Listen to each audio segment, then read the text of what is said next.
Hi hello नमस्कार, मी शोभा तुम्हा सर्वांची या नवीन रेसिपीमध्ये स्वागत करत आहे। आणि आज आपण मखानाचे लाडू तयार केलेले आहेत, तर ते आज आपण बघत आहे।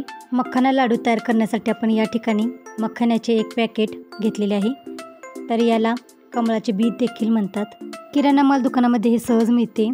मखाना लाडू तयार करण्यासाठी आपण मखाना, डिंक, काजू, बदाम, भोपळ्याच्या बिया, खजूर, मनुके आणि 1 वाटी सुके खोबरे किसून घेतलेले आहे। गरम कढईमध्ये आपण 1 चमचा तूप घालून तुपावरती मखाना परतून भाजून घेत आहे। 5-6 मिनिटे मंद आचेवरती आपण मखाने भाजून घेत आहे। चिरमुरे लाडू तयार करताना आपण मंद आचेवरती चिरमुरे ज्या पद्धतीने भाजून घेतो त्याच पद्धतीने आपल्याला मखाना परतून भाजून घ्यायचा आहे। चिरमुरे जसे परतून कुरकुरीत तयार होतो तसं आपल्याला मखानाही परतून कुरकुरीत तयार करून घ्यायचा आहे। मखाना भाजून घेतल्यानंतर त्याच कढईमध्ये 2-3 चमचे तूप घालून त्यामध्ये आपण आता डिंक तळून घेत आहे।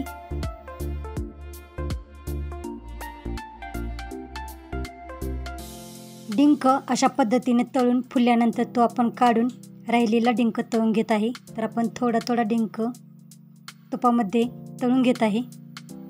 डिंक तळून घेतल्यानंतर यामध्ये आता आपण काजू, बदाम तुपामध्ये तळून घेत आहे।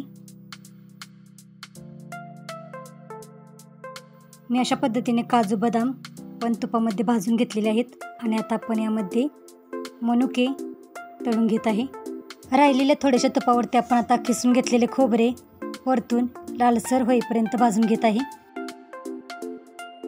याच कढईमध्ये आपण 1 चमचा तूप घालून यामध्ये 1 चमचा पांढरे तीळ, 1 चमचा काळे तीळ आणि भोपळ्याच्या बिया आणि मगज बी घालून तुपावरती भाजून परतून घेत आहे।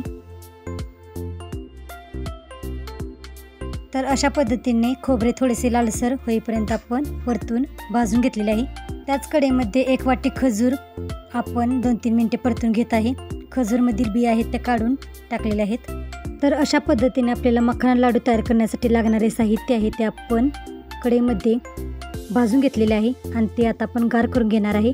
यामध्ये आपण अजून शेंगदाणेही भाजून घालू शकतो, तसेच खारीकही आपण यामध्ये लाडू तयार करण्यासाठी घेऊ शकतो।